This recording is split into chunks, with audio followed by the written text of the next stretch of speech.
Grab your cuppa. It's time for the Inclusivity Podcast. Spilling the tea on disability inclusivity. Welcome back to another episode of the Inclusivity. Cheers in the camera with my little logoed mug. It is Jamie here. Today I am wearing a perfectly on-brand shirt for the podcast because it's got our blue, it's got our orange, and we've got a floating mic in front of me for the pink. I am wearing a lovely patterned shirt, which I've told you the colours of. I am sitting on my sofa where I'm usually at, and behind me is the wall. It still needs painted. We'll get that done at some point. But today, spilling the tea on the inclusivity, I am so excited for this guest. And to be honest, I feel like I need to tie a rock around my ankle before I float away with all this happiness. I am thrilled to welcome the Valuable 500, more specifically, Jo. Jo, over to you. Thank you. What a lovely introduction. Thank you, Jamie. My name is Joanna Pritchard. I am a white woman with long brown hair. I'm wearing black rimmed glasses and a green top, green long sleeve top, and I'm actually in front of a green background as well, so I can almost meld into the background as I am at the moment. But it's amazing to be here. Thank you so much for having us on.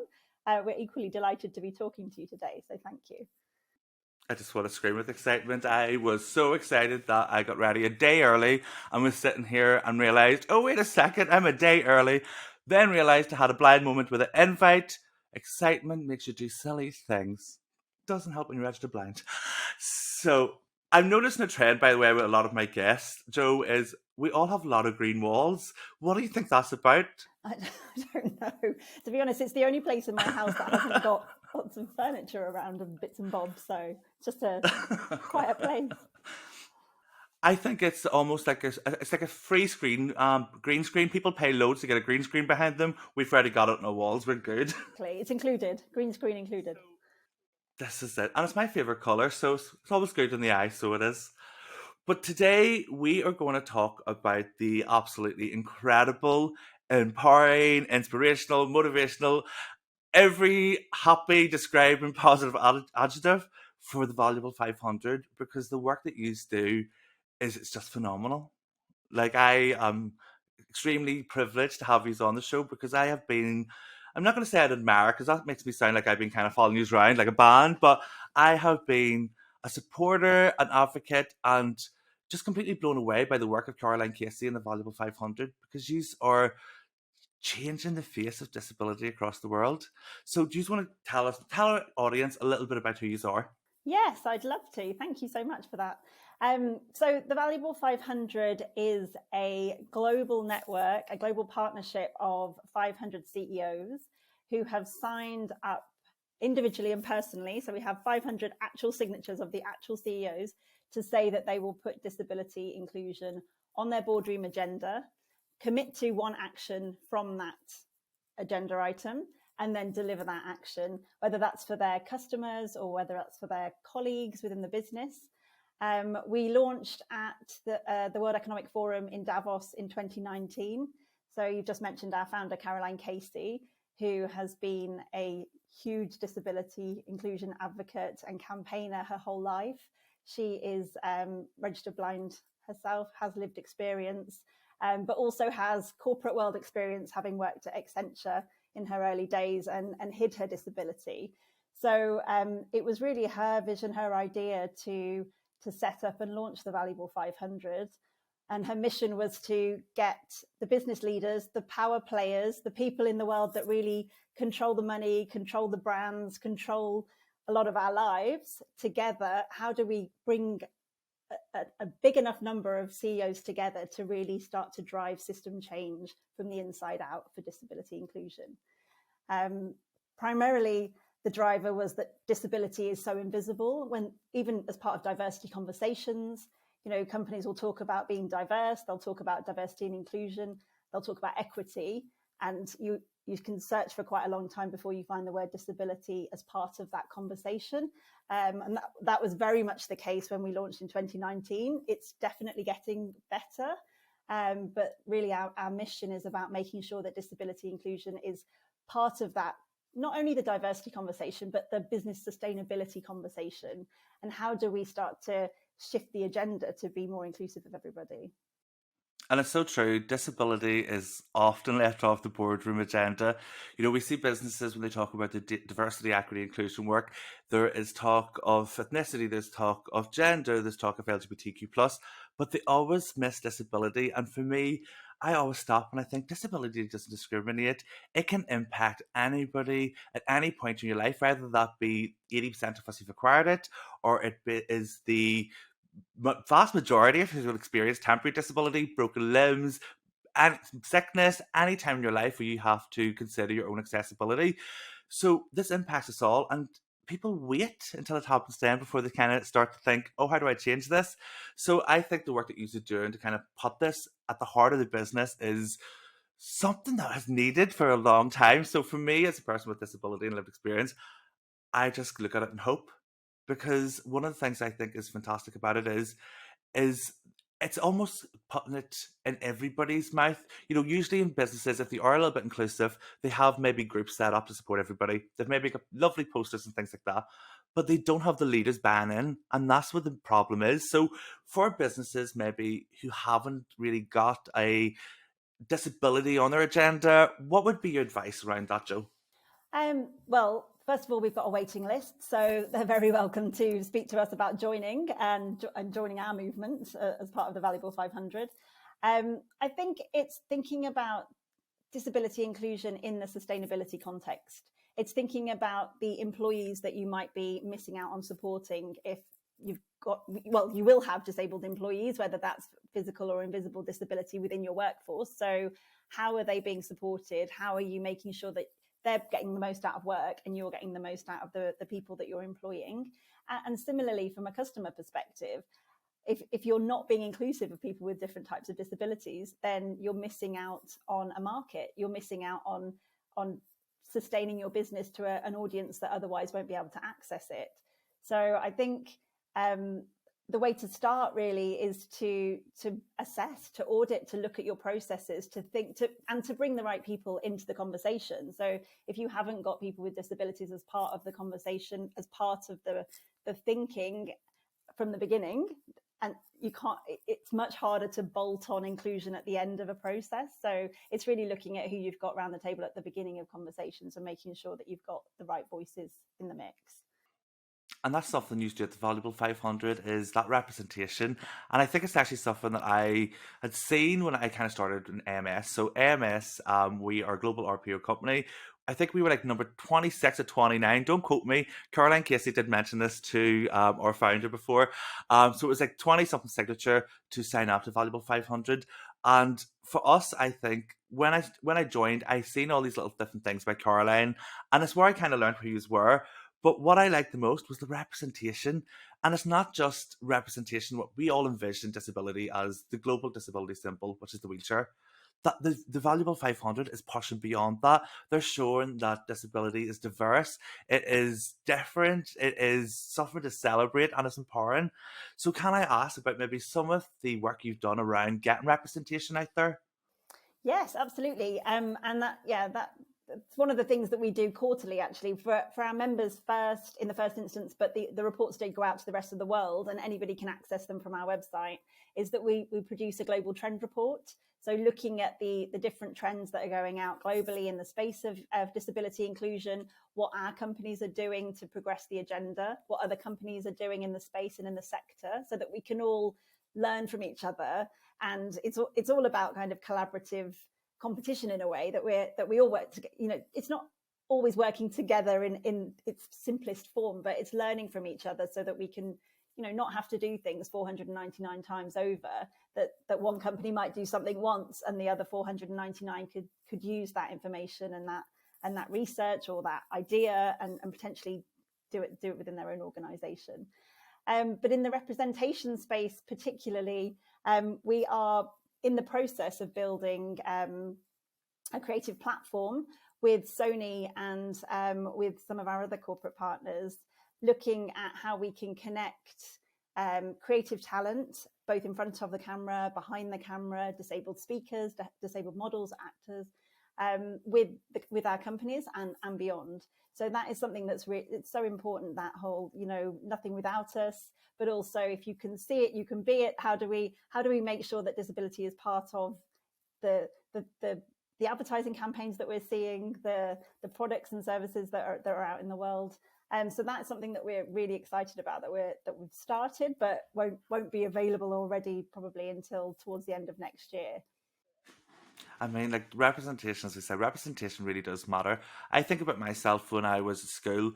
I went to, I was going to say non-specialist. I hate the term specialist education, and every time I say it, I feel like I have to cringe, because to me, my education wasn't specialist. I needed accessible education, and I just didn't get that mainstream. So when I was in school, there was nobody for me to really look up to. There was nobody in the media.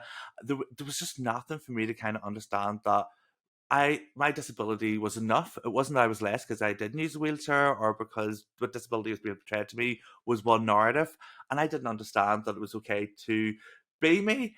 And I think that with the work of Valuable 500, it doesn't just work within organisations. This is global, and the fact that you're now tackling an industry like the kind of media, that's where the biggest difference is going to be, I think, for so many people from all age spectrums. And I want to talk about the partners here, and some of your strategic partners and the people who've signed up, because it's not just little small organizations. You have some of the biggest names in the world grouped together, networking, sharing best practice. What do you think makes that relationship of having that network so successful? Well, I would say that the criteria for joining, so when we launched in 2019, the criteria for joining as a company was that you had to have a private board. And by private, we meant it couldn't be a government or charity board. So the CEO had to be the person that could make a decision, that could cut through red tape, that could make things happen. You had to have 1,000 employees or more. And yeah, as I say, you have to be privately owned. So it was quite a small criteria in a sense. And ultimately, we could have ended up with 500 companies and 500,000 employees across the world. So we weren't sure what mix we would end up with, but we obviously went out to the biggest companies in the world. We hoped we would get some of the big players as part of our community. And what we ended up with is 500 companies in 41 countries that represent 22 million employees. So as you say, we've got some absolutely huge names. We've got Sony Global, we've got Apple, we have Microsoft, we have Salesforce, we've got Sky, we've got some of the biggest names in the world. And as I've said previously, these are the brands that people buy from. These are the brands people work for, believe in. And the leaders of these organizations genuinely do have the power in their hands to make change happen. Any one of them has huge power, but when you start to combine that power together, that's where we really see the magic could start to happen. Because it's like Apple are an amazing brand. They're out there doing their thing. They're doing really amazing work in accessibility. I don't think anybody would dispute that. But if you could get 500 companies up to the level that Apple are at, imagine where we could potentially be. And that's just in the space of accessibility. Other brands are out there doing brilliant work in the space of reporting, but not everybody is up to that stage. So we're really about we talk about the multiplier effect, and we sort of see it as one small action. And that was the principle actually behind the original campaign, is even if we could get one CEO taking one small action and multiply that by 500, we could start to see a seismic shift in the business community. And when we were at that first stage, it was really any action that was right for the company was fine to disclose and say that was your action. So some companies, they set up work experience for people with learning disabilities. Some companies had accessibility audits on their retail environments. Some companies set up an ERG because an ERG because they'd never had one before. So there were 500 completely different actions, and you can see all of those on our website. So I sort of see it as almost 500 cats, completely separate, completely different directions, but very collectively amazing. And to see all of those actions coming together. What we're doing now as part of phase 2, because we reached 500 last May, which was amazing. So it took us about 18 months when we got there. And That's such a short time, though. when you think about business and project timelines, that's such a short time to get It 500 really is, especially organizations. when if you think the companies had never heard of us because the Valuable 500 didn't exist before 2019, trying to get hold of the actual CEO or somebody that's close enough to the CEO to get their signature. And obviously, we use the COVID word, everybody was going through a lot of trauma in different ways from a business perspective. People were trying to keep businesses afloat and all sorts of problems were happening. So yeah, we kind of kept trucking on, and there were only 7 of us at that time as well at the Valuable 500. So we were a very small team of people, relentless in our pursuit of bringing CEOs in. So once we got to our 500 last May, the next stage was really about how do we work as a unit of 500 to now start to move into one direction together. So rather than the 500 directions of the actions that all of the companies are committed to, how could we get all 500 of our companies, for example, reporting on their disability inclusion efforts? So how could we get all 500 of our companies talking in their annual reports about the work they're doing around disability inclusion? And spoiler alert, if they have to report on it, then they will start doing more and more. You know, it's sort of a virtuous circle, isn't it? You know, it's reporting on the action you've committed to, but then beyond that, making sure that kind of links to an annual improvement, an annual journey, because we accept everybody's on a completely different journey, and some companies are much further along in terms of a maturity model than others. But I think our underlying message was that we're here to be a friend to business. And if you haven't started doing anything yet, you can't keep doing nothing. You know, the only wrong thing to do is to keep doing nothing. You have to do something. You have to start somewhere. And you'd be better off starting with 499 friends than, you know, if you're uncertain, then it's a good place to be. That's it. Don't bury your head in the sand. It's the worst thing you could do is pretend that this isn't happening. And I think for me, the kind of annual report and the reporting side of it, you're 100% right about, you know, kind of when people have to do something and there's kind of evidence of what you've been doing, it kind of does bring about that shift. And, you know, this year at AMS, we had released our first D&I report to colleagues and to our clients. And for me, it was a massive step forward because we could see the progress. And for me as an ERG lead for disability, I felt proud because it was the first time I kind of did all the acknowledgements and not just what we had done, but like what everybody across the organization was doing. And I think it makes you proud as an employee. So for me, those reports are almost like, do you know when you have your CV when you're applying for a job and you have to make it all shiny and all, and every time you get new experience, like I need to put that down. It's like that for businesses, like their CV for everybody to say, look how good we are at this, or look where we're going. I think a lot of companies might feel like, you know, we're not doing enough, or it's not good enough, or we don't want to share yet until we've got it perfect, you know, or until we've done it perfectly correctly. And I think that sort of shared honesty is a really important part of the work that we're doing at the Valuable 500 as well, because I think it's almost a freeing or a relief for companies to understand that other companies out there are trying as well and sometimes failing.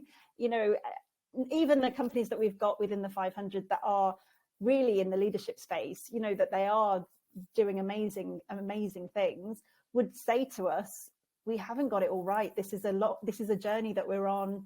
We're happy to share the successes that we've had with other companies. But yeah, I suppose that would be a key message really out, is that, and even if companies are trying and they're doing and they're learning and they're on the journey, then that's the important thing. And we're on the journey together. I think it's really important to know that. And like something I tell everybody as well is that, you know, this whole path of disability inclusion, you'll never be truly inclusive to everybody with disability because things change, language changes, technology changes, adjustments aren't static. What works for somebody today will work tomorrow. So you're constantly having to learn, adapt, and improve. And it's that continuous improvement mindset that is such a buzzword in businesses, but it's so true. You have to look at it and keep evolving. And I think a little bit about what you kind of talked about there. It brought me back to something that a previous guest spoke about. We had Kate Nash on from Purple Space, and we were speaking about networkology, so the kind of science behind the working groups. And I think that can be kind of applied as well to the Valuable 500, to that network, because you have a network of expertise, people at different stages who, as you say, are almost like friends who can uplift the other and support the other when there's times where they're maybe going, "What do I do here? Help me." So talking of then the work of organisations then, so we are going to be celebrating International Day of Persons with Disabilities soon. So what are some of the things that you would recommend businesses to do to celebrate firstly themselves? From our perspective, one of the things we're doing for IDPD is announcing the first 75 people cohort from our Generation Valuable, which is our next generation leadership initiative, which is really exciting. We announced it at Davos in May this year because the World Economic Forum was delayed a little bit to May. And we've been working with Verizon, who are our iconic company partner on Generation Valuable, to identify within our 500 companies one person who's got a lived experience of disability that is within the business, has the insight of the business, has the insight through a disability lens, and to really build a separate network. So we have our CEOs connected. It's now about connecting a kind of next generation, the movers and shakers of the future, if you like. So we've got, I think we're up to about 65 now. So we're hoping to reach 75 for next month, so that we can have them teed up to be announced for IDPD. So that's incredibly exciting for us. And we do typically run a campaign for IDPD each year to really try and, I mean, Kate Nash is a brilliant supporter of our work and is one of our partners. And any company that comes to us and says, how do we set up an ERG? We absolutely point them in the direction of Purple Space. And we've supported Purple Light Up as well every year. So I think the work that they do is absolutely incredible. So yeah, for our companies, we usually have a campaign, something where we can share what action are you doing, how are we connected together, what's our key message? Because, well, in year one, we were, the idea that it's just one day and then the other 364 days, people might not be doing, not thinking about disability inclusion, didn't sit right with us. So our message the last 3 years has been around taking action. It's not about talk and conversation. It's about what are you doing? What are you doing to move the agenda forward? And talk about that and share that, and let's learn together and get better together.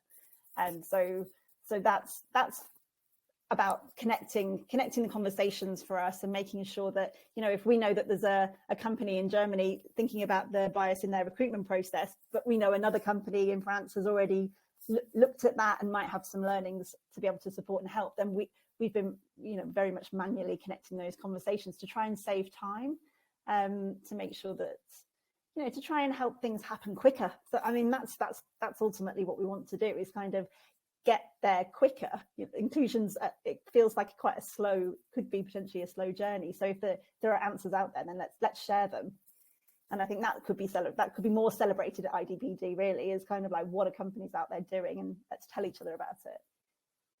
I think so as well. I think that for me, I look at kind of those key D&I milestone moments as it's the kind of that continuous mindset of improvement. Look at that as a time to evaluate and to look, where am I going from here? Disability Pride Month back in July, I told everybody, this is about a time to stop and start to post about your goals. Where are we going? What do we need to do? For me, International Day of Persons with Disabilities, where are you at from that point? Have you made improvement? Have you made steps back? Where can you, now as you said, plug in that next step? Where can you get that knowledge? And I think the fact that you have that expertise within the Valuable 500 to be able to connect people is incredible. When I started my new role as a disability inclusion coordinator, I can remember looking and saying, how do I'm based in Belfast, how do I find out about this? And I actually used a lot of the resources on your website for a lot of the backup of my statistics, thank you. And I think, for myself, those resources are so readily available. And I think one of the things I like most about Valuable 500 is use a vibe publicized, and you make sure that what you're doing is available to the individuals with lived experience and to the organizations. And I think that's something sometimes we miss within the space. There's almost a cost, to kind of get that information, or you have to jump through hoops and barriers, or hope somebody likes you enough to send you the email invite. So I think that what you're doing is so transparent, and I think that's incredible. It's actually very important to our primary funders are the Nippon Foundation in Japan, and part of their criteria with the work that we're doing is exactly that. How do we make sure that we're not creating resources just for 500, although obviously we want to create and help the 500 and work with the 500 that we have, but how do we make sure that learnings are available to the whole world? So absolutely, our global trend reports, which I've mentioned, any resources that we'll be gathering in from our companies, we do actually have a resources part on our website. And I absolutely agree with you. Where there are answers already out there, let's all be sharing them, because the answers are evolving all the time, aren't they? So we have to stay on top of the conversation. They really do. And I think as well, another thing for me is, I think because AMS is a member, I get to get involved with things that I would never have really been involved in had my business not been a member. And I've been involved in panel talks and different, not panel discussing, almost like discussion roundtables about ideas. And for me, I think the fact that you're having those conversations and involving not just the people with lived experience, but actual organizations, people who work in that space who have lived experience as well, I think it's so invaluable. And I know it's so cheesy to say invaluable against the valuable, because what you're doing is so valuable. It's plugging in this gap in society. I tell everybody society disables. And I think the more that we can educate, make people aware, and I think we've done it so politely in the past that sometimes now we almost have to come out with that bang. I'm not going to say the word you said earlier. Seismic wave, was it? Was that the word you said? Yeah, I seismic can't even change, I think. say it. Yeah. Seismic change, that's it there.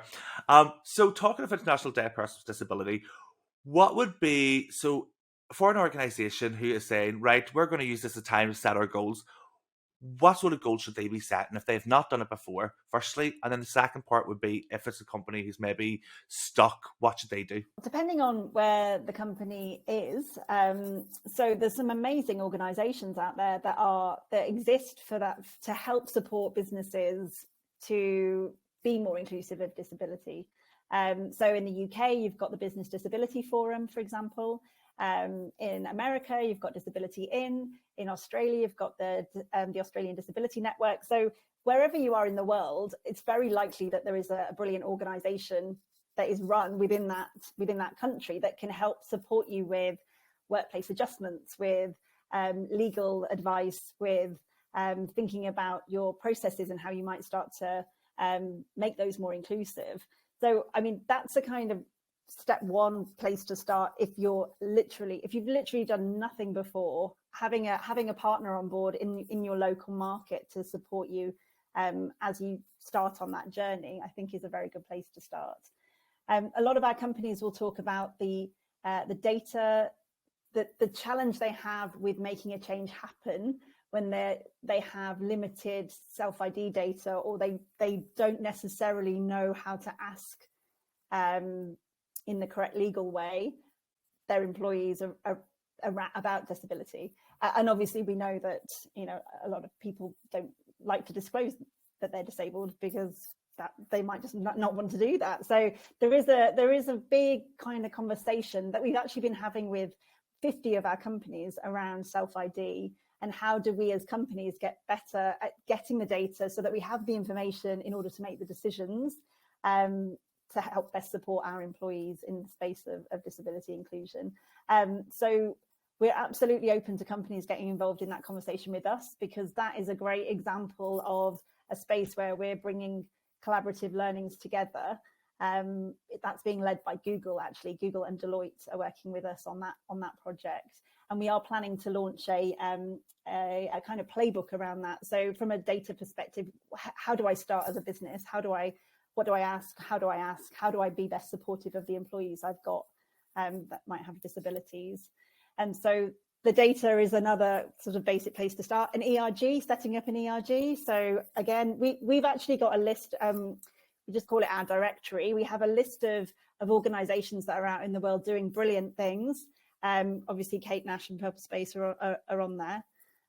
So setting up an ERG is another place that companies could start if they don't have such a thing. Having an executive sponsor. Do you have somebody that's on the board that is responsible for looking at disability inclusion as part of the way you operate as a business? If not, then that's something that can be done by a business. So there are a few steps that companies can do if they were in that complete starter space.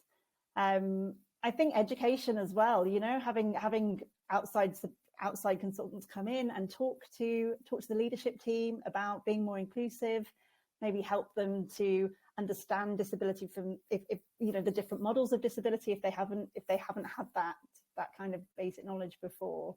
That's another place that companies could start. But what do you think, Jamie? Actually, you're in the inside of businesses. What would you advise your company if they hadn't ever done anything before? I would agree the same. Honestly, I'm sitting here smiling, like clapping nearly like a seal, because I agree with it. I think for me, everything you've been saying there, but even around that disclosure, I didn't disclose always in employment, and I think that was down to culture. It was down to what I call employers talking the talk. We're all great about inclusion, but when it comes down to it, and you pick up the hood, there's nothing actually there.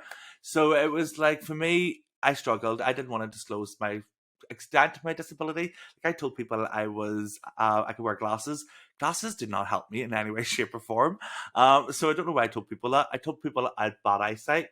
I'm legally registered blind, so I am. So I did everything to kind of hide the fact that I was disabled, and it was because there was no representation in that business. There was no clear processes to kind of request adjustments, to talk about adjustments, to talk about accessibility, and I think that's something that, being a member of the Valuable 500, when I came into AMS, it was very clear that they were very open, saying, we're not exactly where we need to be with disability, but we want to hear from those with lived experience.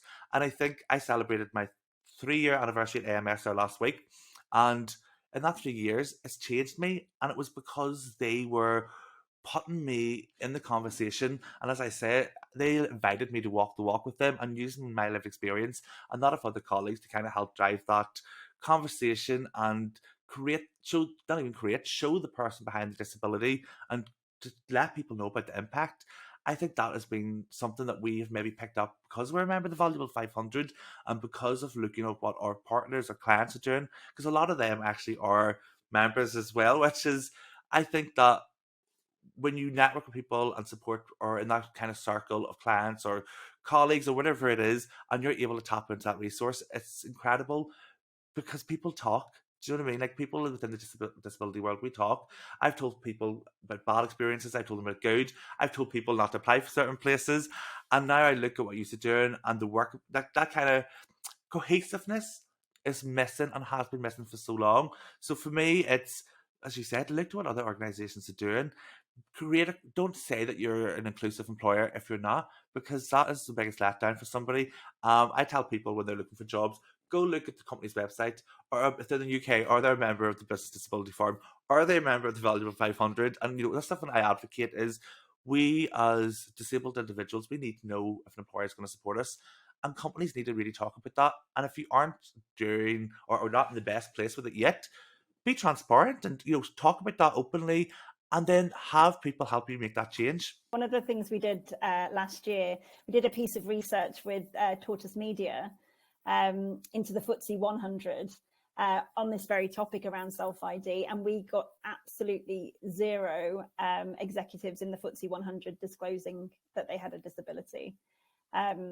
So either that, I mean, it's either true, which is very unlikely, and that's a problem, or it's not true, but we've got, it's a different kind of problem because it's still that.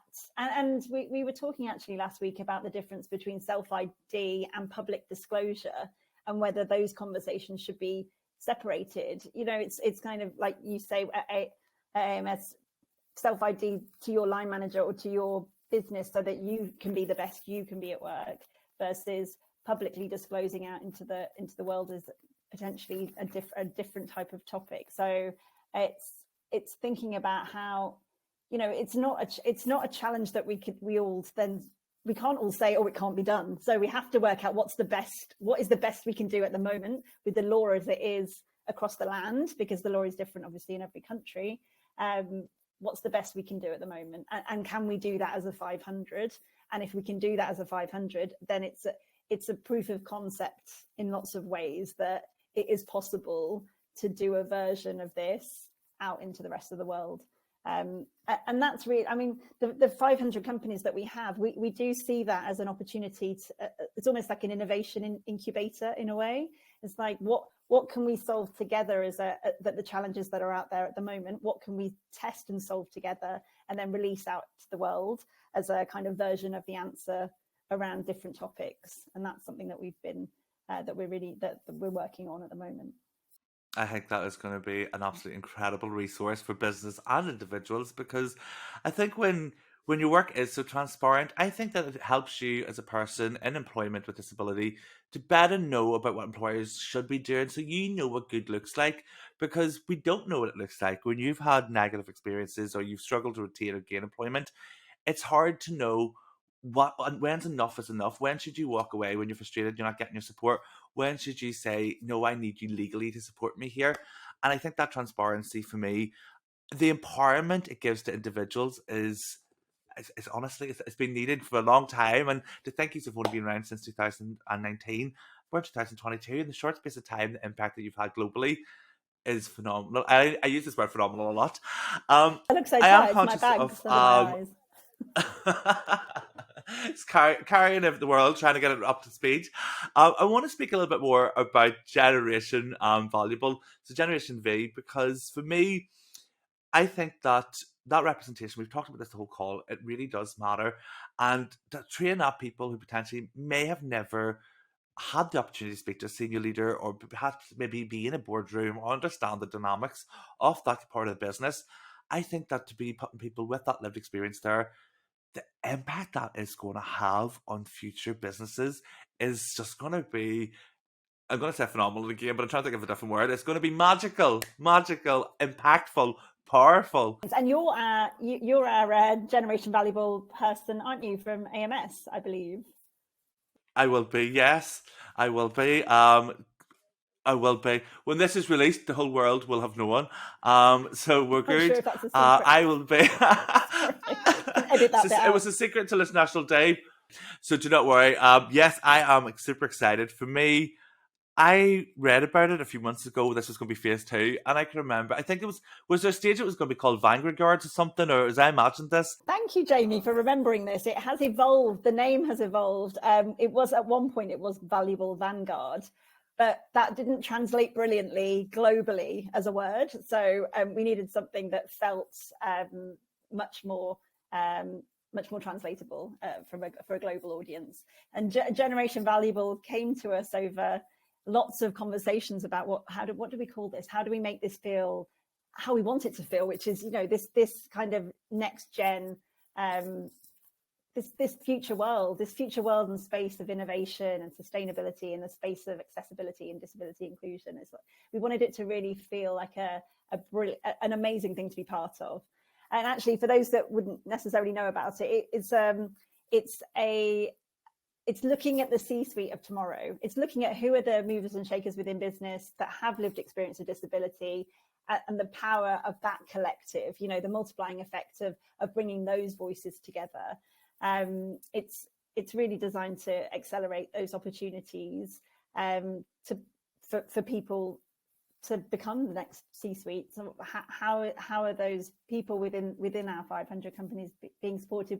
How do we connect them together and work with them? So there'll be a series of masterclasses, and we're working with some amazing voices out there in the inclusion space to pull these masterclasses together. So I can't announce too much about that just yet. But each person is also, top secret. But it will be announced as part of our IGPD campaign. But each of the Generation Valuable mentees will be matched with a C-suite leader within the business that they work for. There'll be up to 6 conversations over the course of a year. It's really bringing that person into the conversations with different C-suite leaders to learn around different topics. So culture, we look at the culture of a business, we look at the customer facing part of a business, reporting, representation, we look at research, and then C-suite is the final one. So it's the leadership piece, and having those conversations at those on those different topics with the C-suite.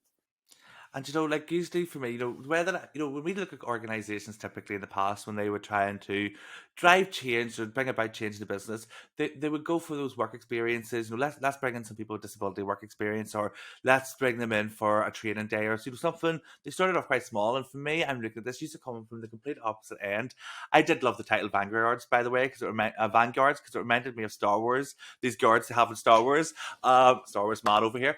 But for me, I just think that this is going to really just change tomorrow's businesses, because it's going to have people with that lived experience. You've talked about that Forties list with 100 CEOs hadn't disclosed.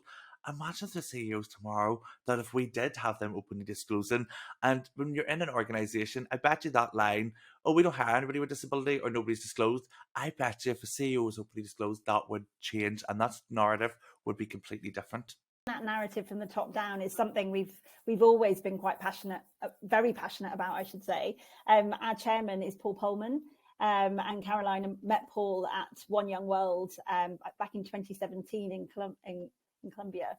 And really, Paul back then and way before was talking about how good practice leads to the bottom line. It's all linked together. He was really out there talking about inclusion as very much linked to the materiality of business and how you can keep a strong, sustainable business going.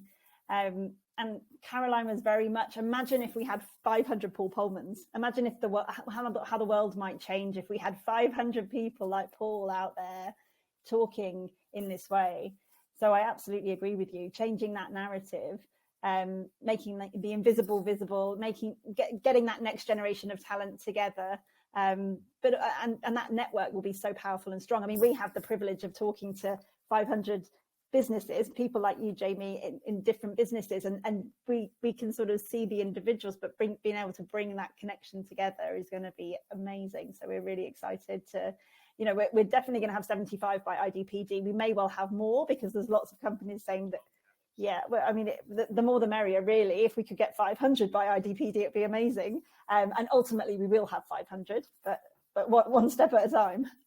This is it. I mean, to look at where you've been since 2019 to now and where you're ahead for phase 2, I think that it is going to just be a continuous uphill journey for yourselves and celebrations.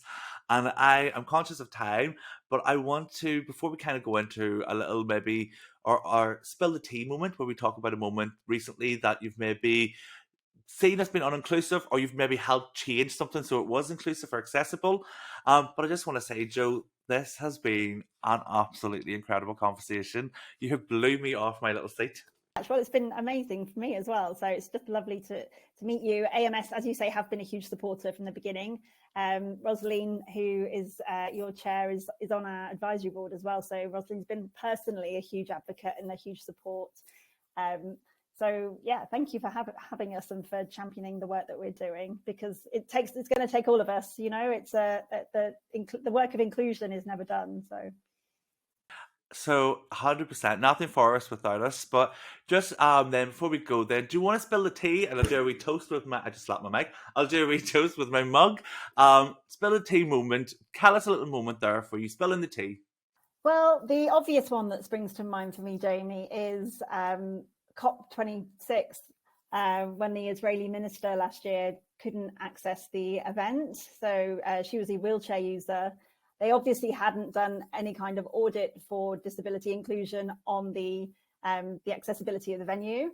And that just really was a great example of disability not part of the conversation through a lack of accessibility to the venue, a lack of thought, a lack of anticipation, really, of what all of the people that were due to join the event might need.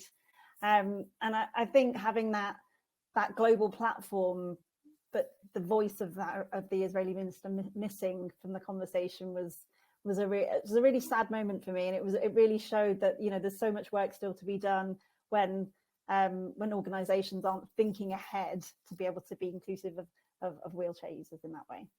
I think that's a really powerful way to end the podcast. I think I just want to add to that there again. Absolutely incredible example of how we will know when we're there. For me, we'll know when we're no longer disabled, and ableism isn't this word that you hear and people go, "What's that mean?" Because nobody will have to know about it. Disabled people will have to talk about it. We'll not have to be frustrated. And the work of the Valuable 500 will be more than 500 businesses. It'll be a global sensation, which it already is. So just for our listeners out here, I can tell you now, think definitely hand on heart, you should make a change. You have empowered me and many others. Just for our listeners, if you do want to reach out to Valuable 500 or find out more, there will be information on my website. Have a fabulous International Day of Persons with Disability, and remember, let disabled people be part of the conversation. Thank you.